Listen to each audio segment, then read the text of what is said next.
Hi, my name is Mary Spender and you are watching Tuesday Talks.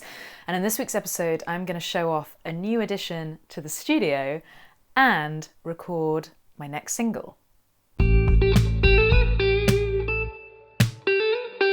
Tuesday Talks.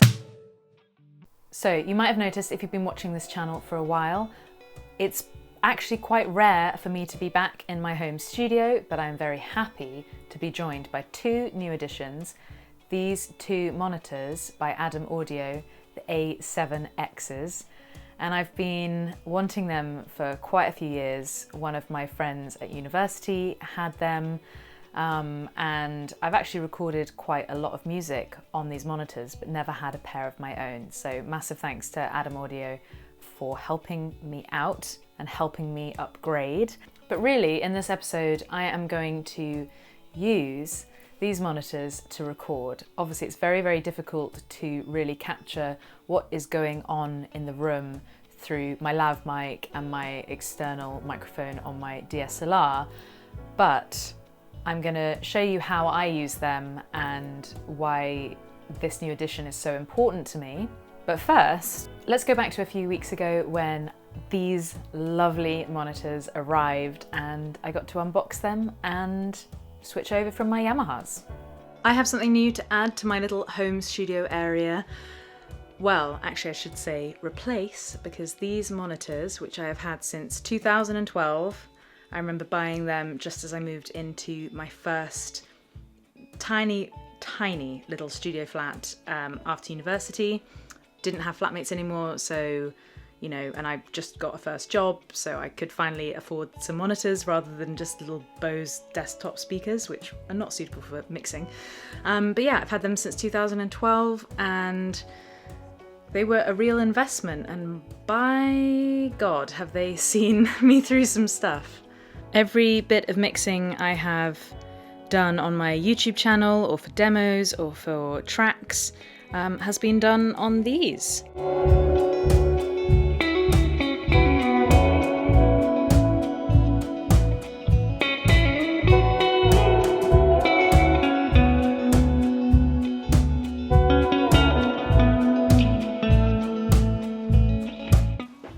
Ooh, these are the Adam Audio A7Xs. How pro do they look? Oh my God. And the most useful feature, they have a switch on the front, which my Yamahas did not. You had to go around the back every time, but look how pro these look. Oh my God. I've wanted a pair of these for probably 5 years. But finally.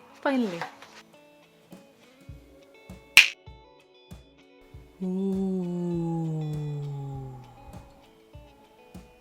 Oh, that's so cool. So these are the monitors all fully installed in my studio, and one of the big reasons for using these monitors is because quite a lot of other people in small home studios use them too. For the quality and what you can get out of them, they are very well priced. They're not super affordable, but they're not super duper expensive either. But just a few stats: it has a 50 watt AB amplifier, this is a 7-inch bass mid-woofer, and this is the tweeter. So I hope you enjoyed that footage. But one of the reasons that I have wanted these monitors is because I've always been searching for something very transparent. I know of a few other monitors that I will not mention that are slightly coloured, and the difficulty with that is obviously that whatever you're hearing through here is not what you're going to be hearing on other devices, in the car, on YouTube videos. So when looking to upgrade, and the Yamahas I was using were great for beginning, and they have done very, very well up until now because I got them so long ago. But these are slightly more well-rounded, definitely higher quality, and they are just super cool to look at. They are so stealthy.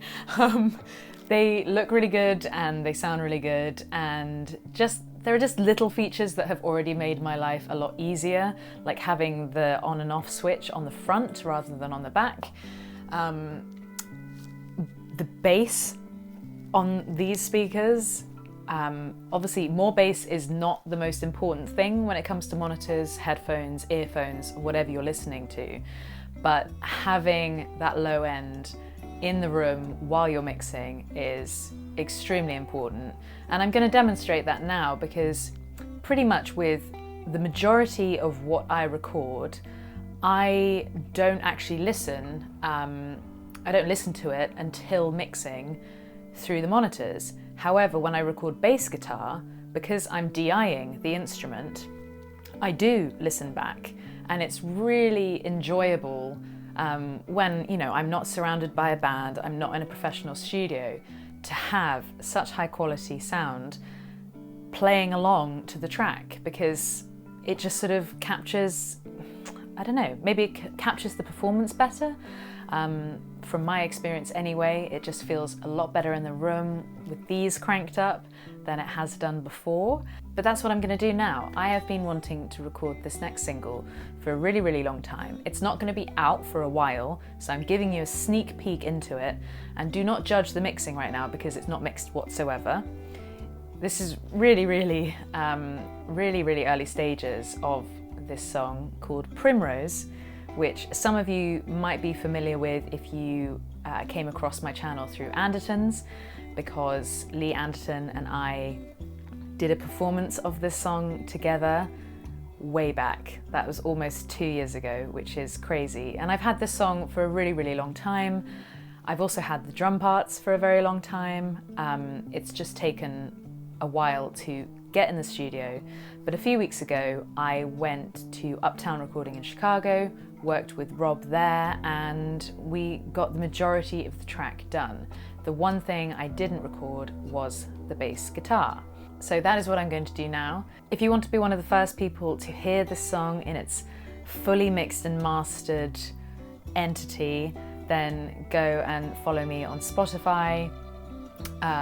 It will be available on iTunes, and it will be available on my store too, and Bandcamp, but it's not there yet. So don't get mad at me, because it's taken a while for this to get done, but I wanted it to be right, because I'm very proud of this song, and I'm very proud of how I think it will turn out. But yeah, let's get recording. As I have mentioned before, this is not the finished article whatsoever, and I'll just play you a snippet now of what the track will be, because it still has a long way to go. It will need to be maybe edited, mixed, mastered, but I have big plans for this song, and that's why it's taken so long to get done.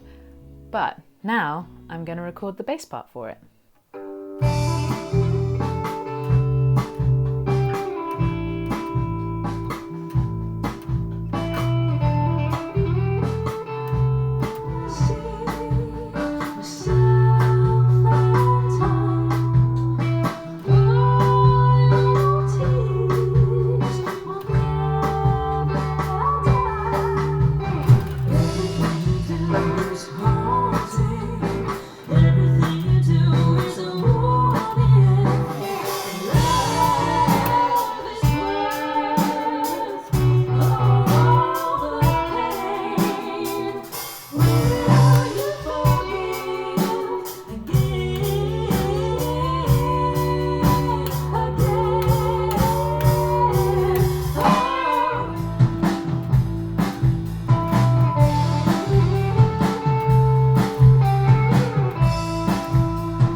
So I have a few plugins on the bass guitar part while I'm just DIing it straight into my DAW, which I'm using Logic. A lot of people confuse it for GarageBand, but it is Logic 10. But really that was just to give myself a little bit more beef rather than just a clean signal.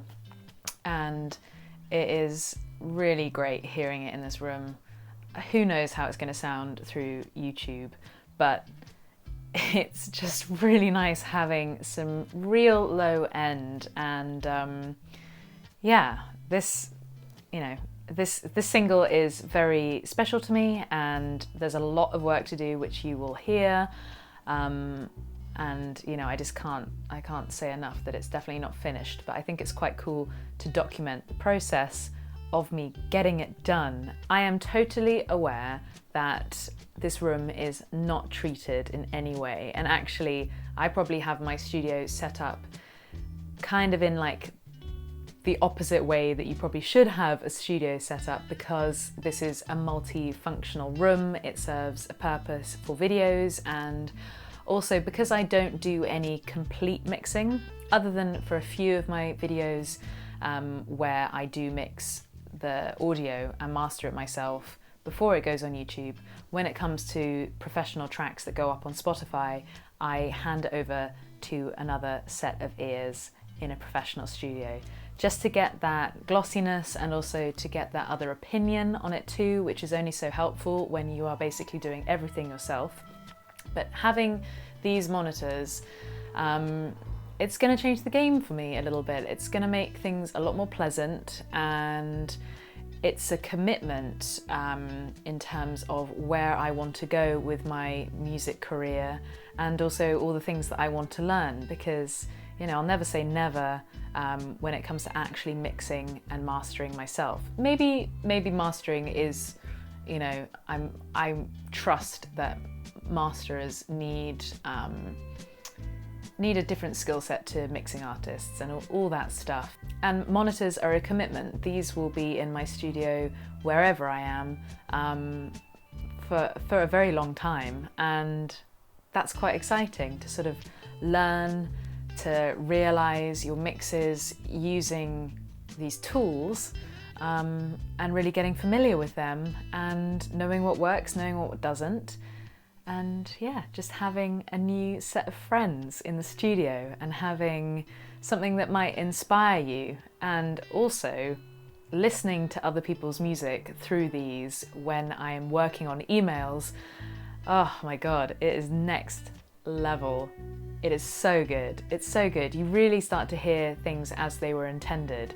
And you know, I know how fortunate I am to be able to hear those recordings through these. So massive thanks to Adam Audio again for sending them to me and helping me on this crazy musical journey. But now for another take of Primrose, because I need to get this bass line done.